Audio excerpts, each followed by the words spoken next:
Yes. చూడండి ఇక్కడ ఏంటంటే టాపిక్ ఏంటంటే మన బాడీలో మ్యామల్స్ డిప్లాయిడ్ సెల్లో మన యొక్క డిఎన్ఏ యొక్క పొడవు ఎంత ఉంటుందంట అంటే 2.2 మీటర్స్ అంటారు. సో దీనినే ఇలా 0.34 ఇంటూ 10⁻⁹ -9 0.6 ఇంటూ 10⁻⁹ అని చెప్పి అర్థమవుతుంది. సో 2.2 మీటర్స్ ఉంది. అదే ఈక్వలైలో లెంత్ ఆఫ్ డిఎన్ఏ ఎంత ఉంటుంది అంటే 1.6 ఇంటూ 1.6 mm. సో దీంట్లో ఏముంటుందంట అంటే పాలిఅమైన్స్ ఉంటాయి. గుర్తుపెట్టుకోండి, పాలిఅమైన్స్ ఉంటాయి, రైట్. ఇది దేని కిందకి వస్తాయంటే మనమంతా దేని కిందకి వస్తామంటే యూకారియోటిక్స్ కిందకి వస్తాం.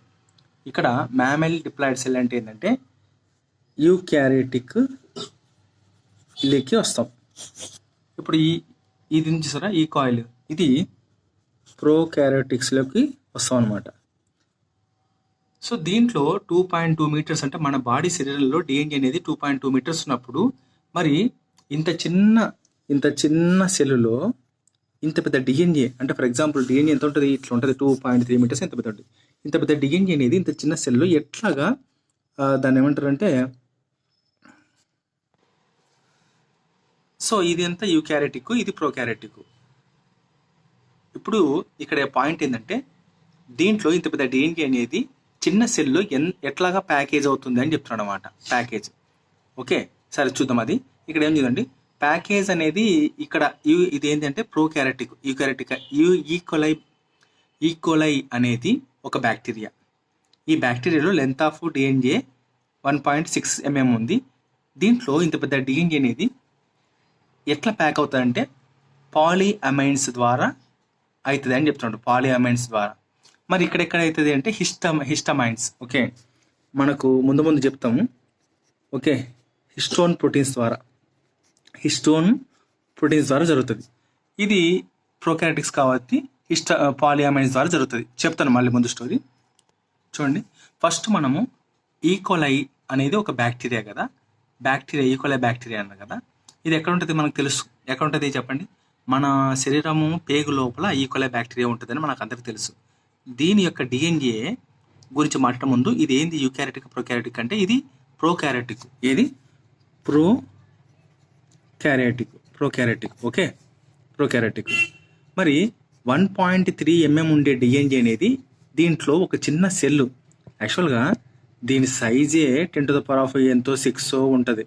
ఇంత చిన్న సెల్లులో ఇంత పెద్ద డిఎన్ఏ ఎట్లా పడుతుంది అనేది ఇక్కడ క్వశ్చన్ అనమాట. దానికి వీడియో ఏమంటారంటే ప్రోకారియోటిక్ సెల్లు ఇది అనుకోండి ఫర్ ఎగ్జాంపుల్. సో ఇది ప్రోకారియోటిక్ కదా, ఇది యూకారియోటిక్. దీని స్టోరీ మళ్ళీ చెప్తాను. ఫస్ట్ ప్రోకారియోటిక్ చెప్తాను. మనకు డిఎన్ఏ అనేది సైటోప్లాజంలోనే తిరుగుతుంటుందంట. ఇట్లా ఓకే, తిరుగుతుంటుందంట. అంటే ప్రోకారియోటిక్లో డిఎన్ఏ అనేది సైటోప్లాజంలో తిరుగుతుంటుంది కాబట్టి దీన్ని ఏమంటారంటే న్యూక్లియాయిడ్ అంటారు. ఓకే, న్యూక్లియాయిడ్ అంటారు. మరి దీనికి న్యూక్లియర్ మెంబ్రెయిన్ అనేది ఉండదు. ఎందుకు అంటే దీంట్లో ఉంటుంది. అంటే ఇక్కడ యూకారియోటిక్లో డిఎన్ఏ ఉందనుకో, ఫర్ ఎగ్జాంపుల్ ఇలా ఉందనుకో డిఎన్ఏ, దీని చుట్టూ న్యూక్లియర్ మెంబ్రెయిన్ ఉంటుంది కాబట్టి దీన్ని యూకారియోటిక్ అన్నాం. దీనికి nuclear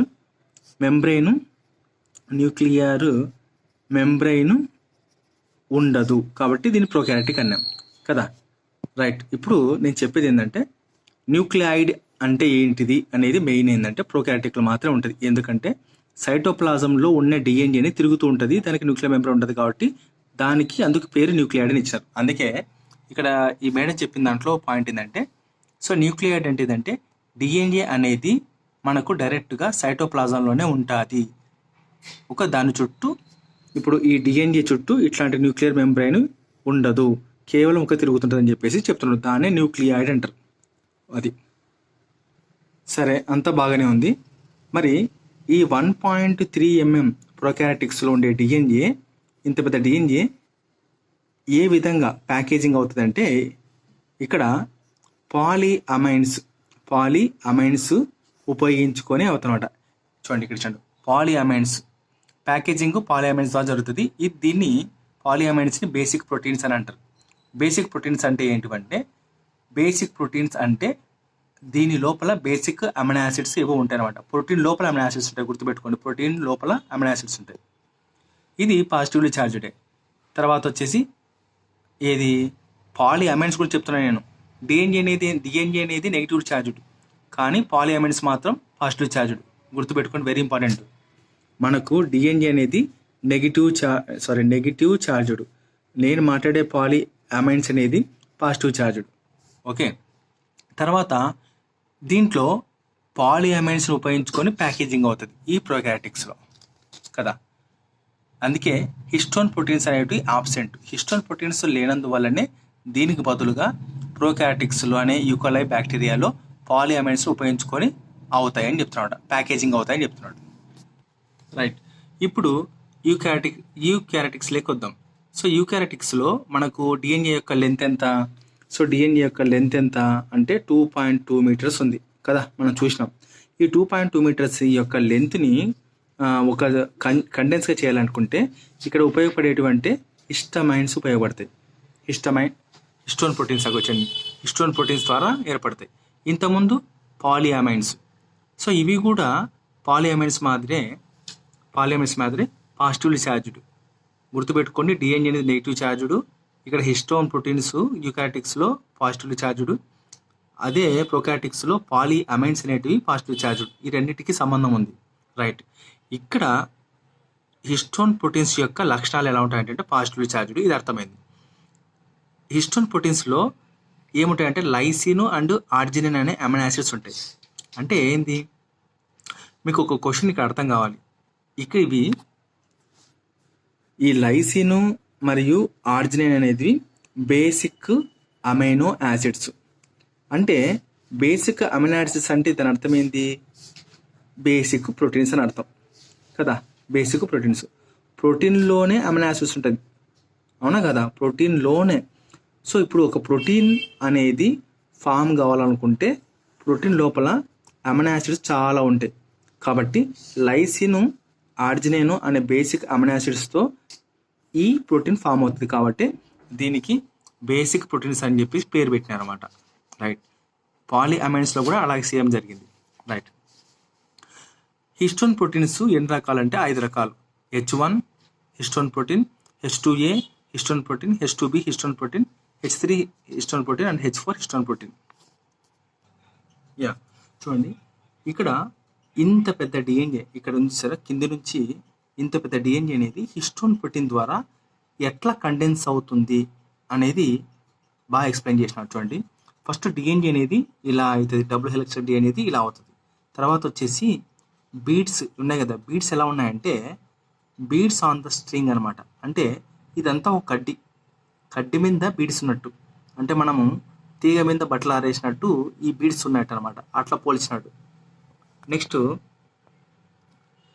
beads on the string, DNA wounded on nucleosomes. Right. Okay. Nucleosome అంటే మళ్ళీ చెప్తాను న్యూక్లియోజోమ్స్ అంటే. సో ఇక్కడ నుంచి మనకు న్యూక్లియోజోమ్స్ నుంచి మళ్ళీ ఇలా వెళ్ళి క్రోమాటిన్ ఫైబర్కి వెళ్ళి క్రోమాటిన్ నుంచి మొత్తంగా లాస్ట్కి క్రోమోజోమ్గా తయారవుతుంది. చూడండి, మనకు పెద్ద డిఎన్ఏ అనేది హిస్టోన్ ప్రోటీన్స్ని ఉపయోగించుకొని ఎట్లాగా కండెన్స్ అవుతుంది అనేది ఇక్కడ ఫస్ట్ కాన్సెప్ట్. మనకి తెలుసుకోవాలనుకుంటే ఫస్ట్ ఇది తెలియాలి. ఎన్యూ బాడీ అన్నాడు ఇక్కడ. ఎన్యూ బాడీ అంటే ఏంటిది? ఈ ఎన్యూ బాడీనే హిస్టోన్ ఆక్టోమర్ అని చెప్పేసి అంటున్నాడు అనమాట. ఎన్యూ బాడీ అంటే ఏం లేదు. ఓకే. ఎన్యూ బాడీ అంటే ఫర్ ఎగ్జాంపుల్ ఎన్యూ బాడీ అంటే ఎన్యూ అంటే ఏంది? న్యూక్లియోజోమ్ బాడీ అని ఇచ్చినాడు. ఓకే, ఎన్యూకి బదులు. సో దీన్ని ఇంకో పేరుతో హిస్టోన్ ఆక్టోమర్ అన్నాడు. ఆక్టోమర్ ఎందుకన్నాడు అంటే మనకు హిస్టోన్ ప్రోటీన్స్ 1, 2, 3, 4 ఉంటాయి. ఇంకొకటి ఇట్లానే, అంటే ఇది మన 3D యాంగిల్లో చూడాలన్నమాట. సో ఇంకోటి 6, 7, 8 ఉంటాయి. ఈ మొత్తాన్ని కలిపే మనం ఏమంటారంటే ఎన్యూ బాడీ అంటారు. ఇక్కడ మీకు కన్ఫ్యూజ్ అవుతుంది. న్యూక్లియోజోమ్ అంటే వేరు, ఎన్యూ బాడీ అంటే వేరు. న్యూక్లియోజోమ్ అంటే వేరు, ఎన్యూ బాడీ అంటే వేరు. న్యూక్లియోజోమ్లోనే ఎన్యూ బాడీ ఉంటుంది, గుర్తుపెట్టుకోండి. అంటే ఇది దీనిలో భాగం. అంటే ఏంది మీకు చెప్తాను, రైట్? ఇప్పుడు టెక్స్ట్ బుక్లోకి వస్తే చూడండి, గ్రీన్ కలర్ ఉంది చూస్తారా, గ్రీన్ కలర్, మొత్తం గ్రీన్ కలరు, ఇదంతా ఈ గ్రీన్ కలర్ అంతా ఇది హిస్టోన్ ఆక్టోమర్. దీన్ని ఎన్యూ బాడీ అన్నారు. ఎన్యూ అంటే న్యూక్లియోజోమ్ బాడీ. ఈ హిస్టోన్ ఆక్టోమరు దేంట్లో భాగము చూడండి, న్యూక్లియోజోమ్లో భాగం. ఈ న్యూక్లియోజోమ్ అంటే వేరు, ఎన్యూ బాడీ అంటే వేరు, గుర్తుపెట్టుకోండి. కాబట్టి ఈ న్యూక్లియోజోమ్లో భాగాలు ఏంటివంటే ఇక్కడ కోర్ డిఎన్ఏ ఉంటుంది, తర్వాత వచ్చేసి హిస్టోన్ ఆక్టోమర్ ఒక భాగం, next core of histone molecules, ఈ 3 అనమాట. మరి ఇది రావచ్చు H1 హిస్టోన్, రైట్? ఓకే, న్యూక్లియోజోమ్లో ఏమేమి భాగాలు వస్తాయి అనేది ఇక్కడ చెప్తాను చూడండి. ఫస్ట్ ఎన్యూ బాడీ, న్యూక్లియోజోమ్లో ఏమొస్తుంది, ఎన్యూ బాడీ. ఎన్యూ బాడీ అనేది నేను ఆల్రెడీ ఇందాక చెప్పాను మీకు. దీంట్లో మనకు ఏముంటాయంటే 2 మాలిక్యూల్స్, ఇది 2 మాలిక్యూల్స్, ఇవి 2 మాలిక్యూల్స్, ఇవి 2 మాలిక్యూల్స్, 2 మాలిక్యూల్స్ ఉంటాయి.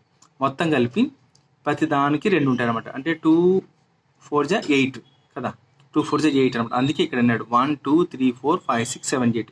ఇది ఎన్యూ బాడీ, న్యూక్లియోజోమ్ కాదు. ఈ ఎన్యూ బాడీ ఇక్కడ ఉంచండి, దీంట్లో ఇది భాగం, అందుకు కాబట్టి ఇది వేరే అని చెప్తున్నాను, రైట్? సో ఇలా అయిన తర్వాత మీకు దీన్ని డయాగ్రమాటిక్గా చెప్పాలా ఎట్లా.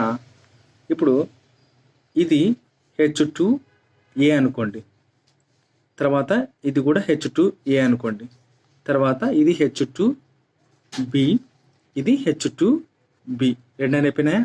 తర్వాత ఇది H3, ఇది H3, ఇది H4, ఇది H4. అందుకే వాడు ఏమంటాడంటే ఒక్కొక్కటి 2 మాలిక్యూల్స్ ఉంటాయని చెప్పాడు. మొత్తానికి ఎన్ని ఉన్నాయి, 8 ఉన్నాయి కదా. దీ మొత్తాన్ని కలిపే ఎన్యూ బాడీ, లేదా దీనికి ఇంకో పేరు హిస్టోన్ ఆక్టోమర్ అన్నాడు. అది సో ఈ న్యూక్లియోజోమ్లో ఇది ఒక భాగం అయితే కోర్ డిఎన్ఏ అన్నాడు. కోర్ డిఎన్ఏ ఎక్కడ ఉంటుంది, ఇది కోర్ డిఎన్ఏ అంటే ఇది కోర్ డిఎన్ఏ. Okay, right.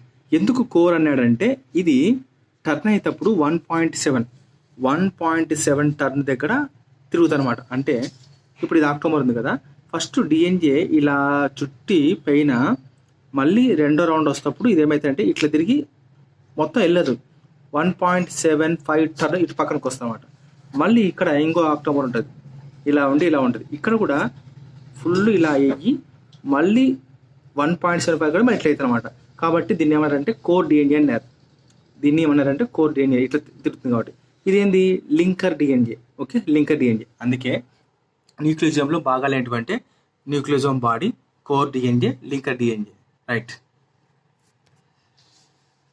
న్యూక్లియోజోమ్లో మనకు ఎన్ని బేస్ పెయిర్స్ ఉంటాయంటే nucleosome contains 200 base pairs of DNA. 200 base pairs of DNA ఉంటుంది. ఇది వెరీ వెరీ ఇంపార్టెంట్. మనకి ఇక్కడ బేస్ పెయిర్ అంటే వేరు, బేస్ పెయిర్స్ అంటే వేరు కదా. బేస్ పెయిర్ అంటే ఏంది, AT ఇది ఒక బేస్ పెయిర్, తర్వాత వచ్చేసి G ఇది ఒక బేస్ పెయిర్. ఈ రెండింటి కలిపితే ఏమంటారు, బేస్ పెయిర్స్ అంటారు అన్నమాట. అది పాయింట్. చూడండి, ఇప్పుడు ఈ భాగం అంతా 1 2 3 4 అంతా ఏది, ఏ బాడీ, ఎన్యూ బాడీ. ఎన్యూ బాడీ లేకపోతే హిస్టోన్ ఆక్టోమర్ కదా, డయాగ్రమాటిక్లో చెప్తున్నాడు. ఇది కోర్ డిఎన్ఏ ఉంది. చూడండి, 1.75 టర్న్ దగ్గర కానీ దీన్ని 1 3/4 అంటే ఏంది, 1 × 3/4 యాంగిల్ అనమాట. ఇది టర్న్ అయిందే లేదా అయిన తర్వాత. సో ఇది ఒక భాగం, ఏది, ఆక్టోహెక్టోమర్. 2వ భాగం కోర్ డిఎన్ఏ. ఇంకోటి ఏంటంటే లింకర్. చూడండి, ఇది లింకర్. అంటే 1 ఇది 2 కోర్ డిఎన్ఏ, 3 హిస్టోమర్. కానీ ఇక్కడ పైన చూడండి H1 హిస్టోన్ ఇక్కడ ఉంది, టెక్స్ట్ బుక్లో H1 హిస్టోన్ ఉంది కదా. ఇది మాత్రం జస్ట్ ఇది వెళ్తుంది కదా, ఇది క్లాంప్ మాదిరి యాక్ట్ చేస్తారు అనమాట. క్లాంప్. H1 హిస్టోన్ ప్రోటీన్ అనేది న్యూక్లియోజోమ్లో భాగం కాదు, జస్ట్ క్లాంప్ అనమాట. అందుకే ఈ ట్యాక్స్ యాజ్ ఏ క్లాంప్ అని చెప్పేసి ఇక్కడ వచ్చేసింది. సో డిఎన్ఏ కంటెంట్స్ ఎట్లా అవుతుందంటే, ఫస్ట్ డిఎన్ఏ నుంచి ఎలా మారుతుంది అంటే న్యూక్లియోజోమ్గా మారుతుంది. మారిన తర్వాత క్రోమాటిన్ ఫైబర్గా మారుతుంది. సో క్రోమాటిన్ ఫైబర్ నుంచి బాగా ముడుచుకుపోయి లాస్ట్కి క్రోమోజోమ్గా మారుతుంది. సో క్రోమోజోమ్ని అందుకే మనం ఎప్పుడు వింటుంటాం, మియాసిస్ మైటాసిస్లో క్రోమోజోమ్ అనేది హైలీ కండెన్స్డ్ డిఎన్ఏ అంటారు. హైలీ కండెన్స్డ్ కదా. క్రోమోజోము మనం ఏమంటుంటాము, హైలీ కండెన్స్డ్ అంటే ఏంది? సో క్రోమోజోమ్ ఇలా ఉంది అనుకుందాం. ఇలా అనుకుంటే లోపల హైలీ కండెన్స్డ్ డిఎన్ఏ ఉంటుంది అంటున్నాం కదా. ఇది ఎక్కడ ఏ స్టేజ్లో కనపడుతుందని అడగవచ్చు. ఎక్కడ ఏ స్టేజ్లో కనపడుతుంది అంటే క్రోమోజోమ్ హైలీ కండెన్స్డ్ డిఎన్ఏనే క్రోమోజోమ్ అంటారు. ఎక్కడ కనపడుతుంది అంటే ఇది మెటాఫేస్లో కనపడుతుంది. వెరీ వెరీ ఇంపార్టెంట్, మెటాఫేస్లో. రైట్, ఇక్కడ ఇచ్చిన చూడండి, న్యూక్లియోజోమ్స్ మనకి ఎలా అపిర్ అవుతాయంటే ఒక స్ట్రింగ్ మీద బీడ్స్ మాదిరి అనమాట. ఓకే, ఒక స్ట్రింగ్ మీద, ఇది స్ట్రింగ్, ఇది బీడ్స్ మారి ఇట్లా ఇట్లా ఎలా ఏర్పడుతుంది అనమాట. దీని సీక్వెన్స్ చెప్పాం కదా, న్యూక్లియోజోమ్ నుంచి డిఎన్ఏ నుంచి న్యూక్లియోజోమ్ నుంచి క్రోమాటిన్ ఫైబర్ నుంచి క్రోమోజోమ్. ఇట్లా క్రోమోజోమ్స్ అనేది ఏ ఫేస్ కనపడతాయంటే మెటాఫేస్లో కనపడతాయి. మరి ఇవేంటివి? ఎన్హెచ్సి ప్రోటీన్స్ అంటే ఇవి. సో ఎన్హెచ్సి ప్రోటీన్స్ అంటే ఏంటివంటే మనకు కంటెంట్స్ ఆల్రెడీ అయి ఉంటాయి, కానీ హయ్యర్ లెవెల్లో అంటే మనకు సాధారణంగా కండెన్స్ అవుతుంటాయని తెలుసు కదా.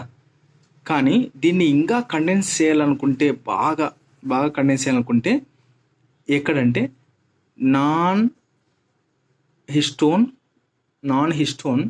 క్రోమోజోమ్. ఓకే, ఎన్ అంటే నాన్, హెచ్ అంటే హిస్టోన్, తర్వాత సి అంటే chromosome. Non histone chromosome proteins ద్వారానే జరుగుతాయి అన్నమాట. గుర్తుపెట్టుకోండి, నాన్ హిస్టోన్ ప్రోటీన్స్ ద్వారా జరుగుతుంది. అంటే ఇంకా కండెన్స్ అంటే ఇది మాత్రం యాసిడిక్ ఇన్ నేచరే. మీకు ఇది చదువుతూ ఉన్నప్పుడు మీకు గుర్తు రావాలి, యూక్రోమాటిన్ ఉంది, తర్వాత వచ్చేసి ఇంకోటి ఏంటంటే హెటిరోక్రోమాటిన్ ఉంది. హెటిరోక్రోమాటిన్లో డిఎన్ఏ అనేది బాగా ఫుల్గా కండెన్స్ అయిపోయింటుంది, ఇట్లా ఫుల్గా. దీంట్లో మాత్రం లైట్గా కండెన్స్ అవుతుంది, అంటే లైట్గా అంటే కొంచెం గ్యాప్ వచ్చింది అనమాట. ఇలాంటప్పుడు మనకు హిస్టోన్ ప్రోటీన్స్ ఉపయోగపడతాయి. ఇలాంటి సమయాల్లో మనకు నాన్ హిస్టోన్ క్రోమోజోమ్ ప్రోటీన్స్ ఇంకా ఇచ్చిన చూడండి, నాన్ హిస్టోన్ క్రోమోజోమ్ ప్రోటీన్స్ అనేటివి ఉపయోగపడతాయి. అందుకే packaging of chromatin at high levels. చూడండి, క్రోమాటిన్ ఇచ్చాడు కదా, హై లెవెల్స్లో మనకు ఉపయోగపడుతుంది అదనమాట. నార్మల్గా అయితే మనకు హిస్టోన్ ప్రోటీన్స్ సరిపోతాయి. రైట్, నార్మల్గా మనకు హిస్టోన్ ప్రోటీన్స్ సరిపోతాయి అదనమాట. ఇట్లాంటి హెటరోక్రోమాటిన్లో ఇలాంటి ప్రోటీన్స్ ఉపయోగపడతాయి అని చెప్పేసి మనం అర్థం చేసుకోవాలి.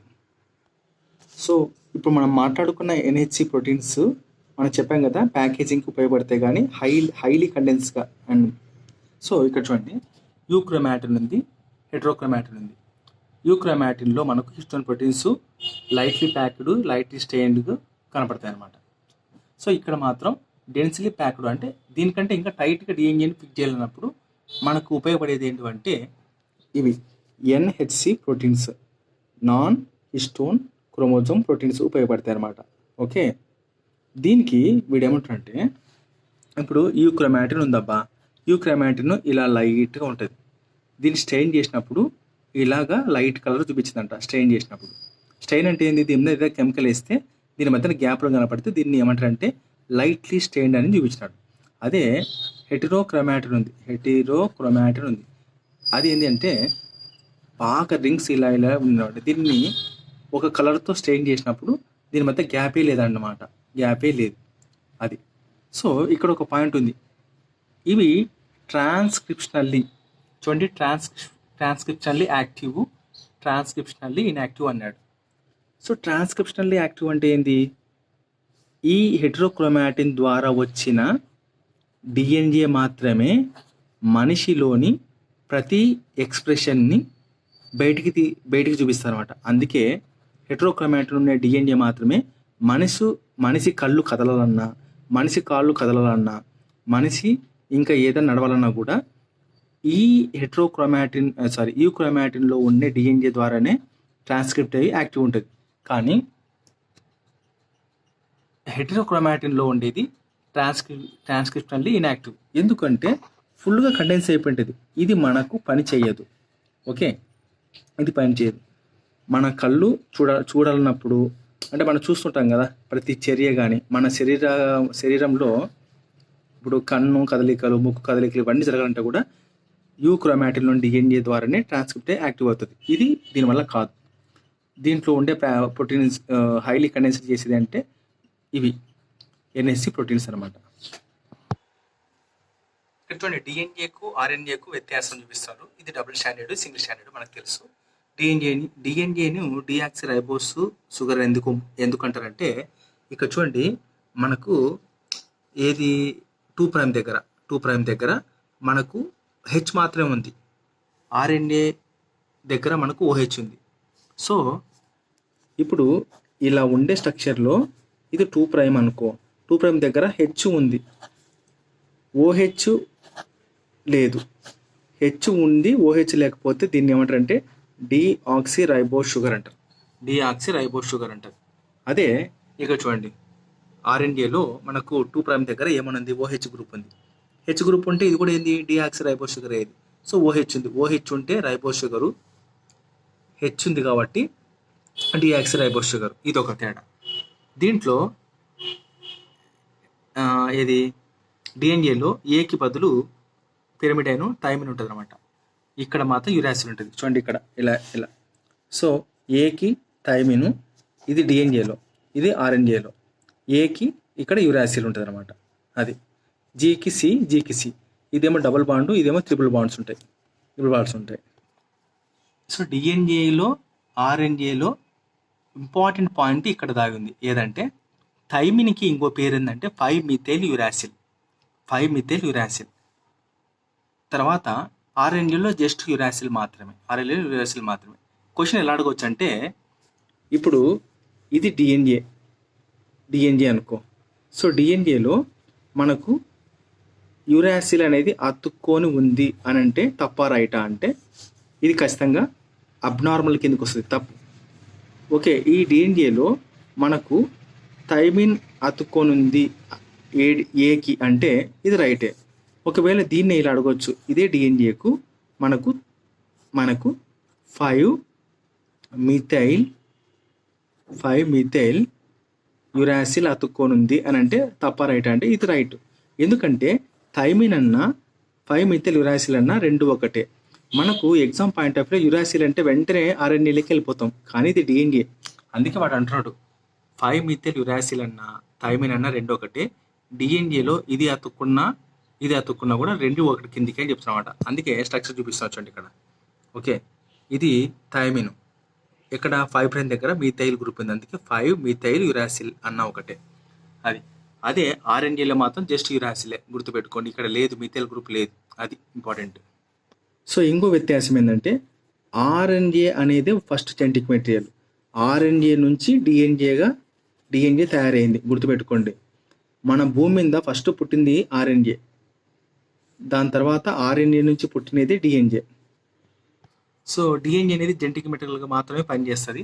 ఆర్ఎన్ఏ మాత్రం జెనెటిక్ మెటీరియల్గా పనిచేస్తుంది, క్యాటలిస్ట్గా పనిచేస్తుంది, రైబోజోమ్స్గా. తర్వాత వచ్చేసి ఇది స్ట్రక్చరల్ రోల్ కూడా ఉపయోగిస్తారు అన్నమాట. మనము ఒక బుక్లో చదివినాం, ఏదంటే చూడండి, మనం 10వ చాప్టర్ నుంచి 3వ చాప్టర్కి వస్తే ఇక్కడ ఇచ్చిన చూడండి, కొన్ని న్యూక్లిక్ యాసిడ్స్ అనేటివి ఎంజైమ్స్ మాదిరి పనిచేస్తాయి, దీన్నే రైబోజోమ్స్ అంటారు. వీటికి 23S ఆర్ఎన్ఏ అన్నా కదా అక్కడ అనమాట. అందుకే ఆర్ఎన్ఏస్ క్యాటలిస్ట్గా పనిచేస్తాయని చెప్పేసి ఇది ఆ పాయింట్కి లింక్ అవుతుంది అన్నమాట. ఎస్, ఇక చూడండి ఇంపార్టెంట్ పాయింట్ ఏదంటే డిఎన్ఏ అనేది జెనెటిక్ మెటీరియల్గా మాత్రమే పనిచేస్తుంది అన్నాం. ఆర్ఎన్ఏ అనేది ఈ 3 పనులు చేస్తాయని చెప్పినాం కదా. చూడండి దీని యొక్క వ్యత్యాసం ఎట్లా ఉందో. సో డిఎన్ఏ అనేది జస్ట్ ఎలా యాక్ట్ చేస్తా అంటే స్టోరేజ్ ఆఫ్ జెనెటిక్ మెటీరియల్ని, అంటే దాని దగ్గర ఉండే డిఎన్ఏని లోపల స్టోరేజ్ చేసేదే జస్ట్ డిఎన్ఏ అంతే. అంటే డిఎన్ఏ అనేది స్టోరేజ్గా పనిచేస్తుంది జెనెటిక్ మెటీరియల్కి అంతే. అదే ఆర్ఎన్ఏ అనేది ఏం చేస్తుంది అంటే జెనెటిక్ మెటీరియల్ని మాదిరి యాక్ట్ చేస్తుంది. ఓకే, తర్వాత ఆర్ఎన్ఏ అనేది ఇంకో పని కూడా చేస్తుంది, ఏదంటే రైబోజైమ్స్గా కూడా పనిచేస్తుంది.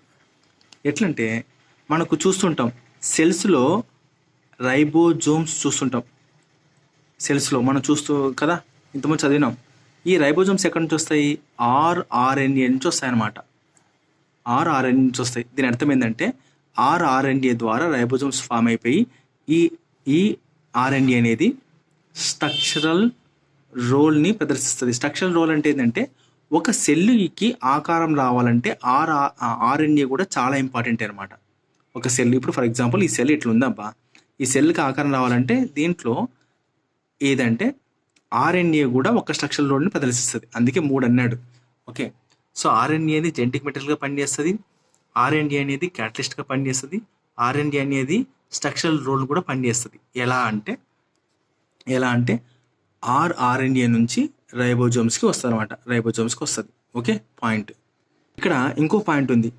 డిఎన్ఏ అనేది కేవలం జెనెటిక్ మెటీరియల్ను, ఇప్పుడు ఇది డిఎన్ఏ కొంచెం ఇంకా పెద్ద రాద్దాం. సో జెనెటిక్ మెటీరియల్ని మాత్రం స్టోర్ చేస్తుంది అని చెప్తున్నాడు. డిఎన్ఏ అనేది జెనెటిక్ మెటీరియల్ని స్టోర్ చేస్తా అని చెప్తున్నాడు. జస్ట్ స్టోరేజ్ చేస్తుంది అంతే, ఇంకేం చేయదు.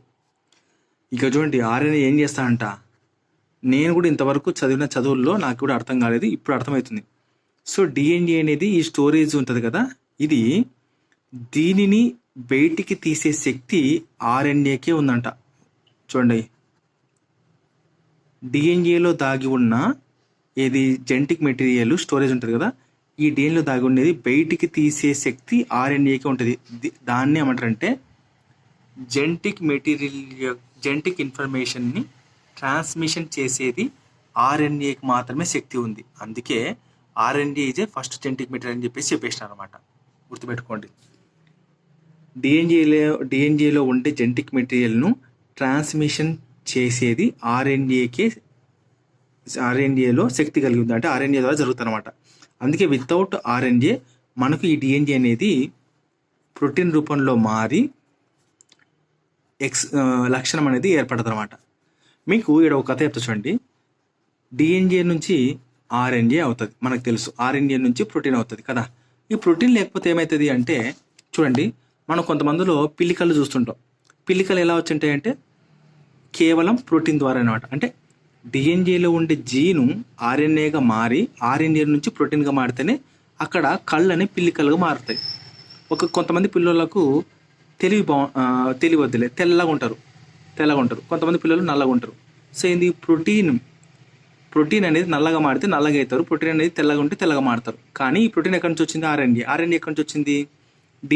ఆర్ఎన్ఏ అనేది ఇక్కడ నుంచి రాలే, ఆర్ఎన్ఏ నుంచి డిఎన్ఏ వచ్చింది, కరెక్టే, మనం మాట్లాడుకున్నాం. కానీ డిఎన్ఏలో ఉండే రకరకాల లక్షణాలను ప్రోటీన్ అనే రూపంలో మనిషి శరీరం ఏర్పడుతుంది. కానీ ఈ డిఎన్ఏ యొక్క మ్యాటర్ను ట్రాన్స్మిషన్ చేసేది, జెనెటిక్ ఇన్ఫర్మేషన్ ట్రాన్స్మిట్ చేసేది ఆర్ఎన్ఏకి మాత్రమే శక్తి ఉంది. అందుకే ఆర్ఎన్ఏ లేకపోతే ఈ డిఎన్ఏ అనేది ప్రోటీన్గా మారదు. మనిషి అనేవాడు యొక్క రూపం కానీ, కళ్ళు కానీ, చర్మం కానీ, చూడండి చర్మం ఇప్పుడు మనిషి శరీరం మీద కూడా వెంట్రుకలు వస్తుంటాయి. సో అవన్నీ ప్రోటీన్సే కదా, అటనమాట. సో డిఎన్ఏ నుంచి ప్రోటీన్గా మారాలంటే ఆర్ఎన్ఏ ఖచ్చితంగా పాల్గొని తీరాల్సిందనమాట. వితౌట్ ఆర్ఎన్ఏ మనకు కాదు. అందుకే RNA is a transmission of genetic information చేస్తుంది. Very very very important.